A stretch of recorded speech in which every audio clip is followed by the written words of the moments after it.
here's the thing. When we're working with people and when we're leading people, some people are going to be wise, some people are going to be foolish, and some people are evil. And we have to work with each of those in very different ways. So with a wise person, if you give them feedback, if you talk with them, they'll own it, they'll take responsibility, they'll desire to grow and get better. They'll be able to say and acknowledge that they could have made some mistakes, they could have said some things that were hurtful, they could have not understood, they could have admitted they're wrong. I was wrong. 3 of the hardest words in the English language for some of us. But a wise person can do that and will be willing to grow. With a wise person, you can talk with them.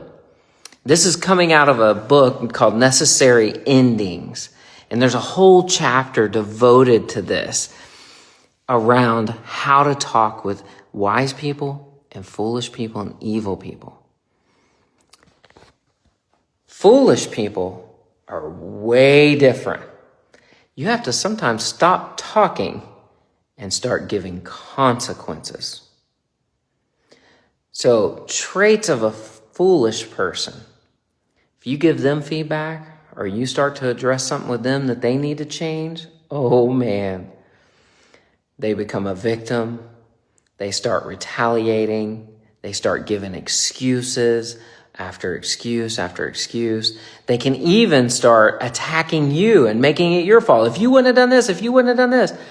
And man, when you work with a foolish person, you have to stop talking because they just turn it around on you. They become victims. They start blaming. Well, if you wouldn't have cut my budget, if you wouldn't have taken these 2 people away from me, if you wouldn't have done this, if you wouldn't have done this, that is not traits of a wise person or a high road leader, as I like to think of them.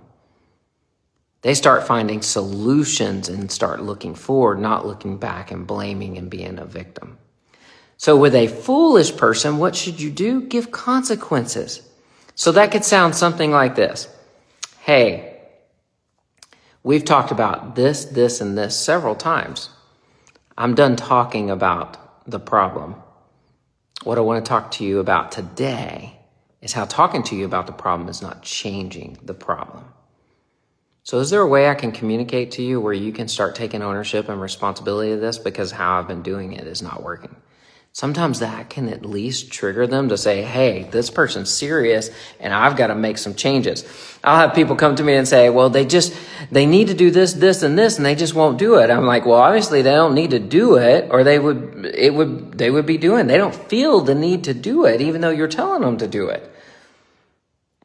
Because we don't know how to engage in consequential conversations with a foolish person. Hey, if you don't do this, this, and this, then here's the consequence. Often with addicts, that's how we continue to enable them.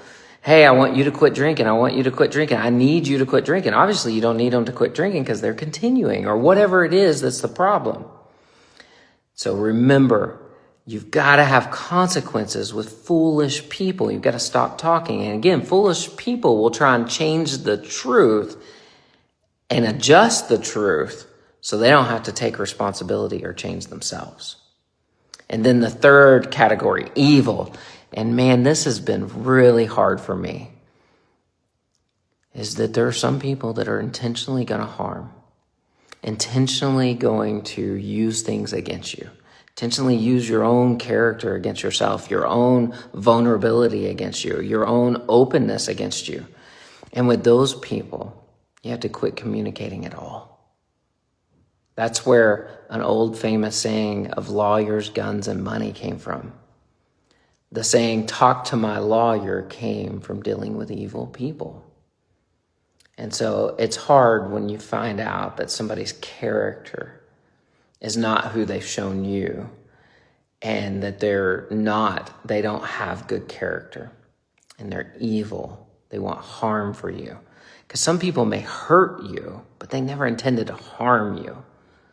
Hurt is different than harm. Hurt, sometimes a leader, somebody that wants the best for you, it sometimes hurts, but there's no intention in harm.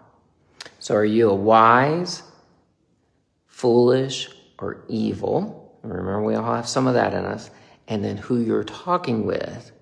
When you're trying to have a necessary ending or a boundary conversation, recognize which one you're working with and change and either talk, have consequences, or protect yourself.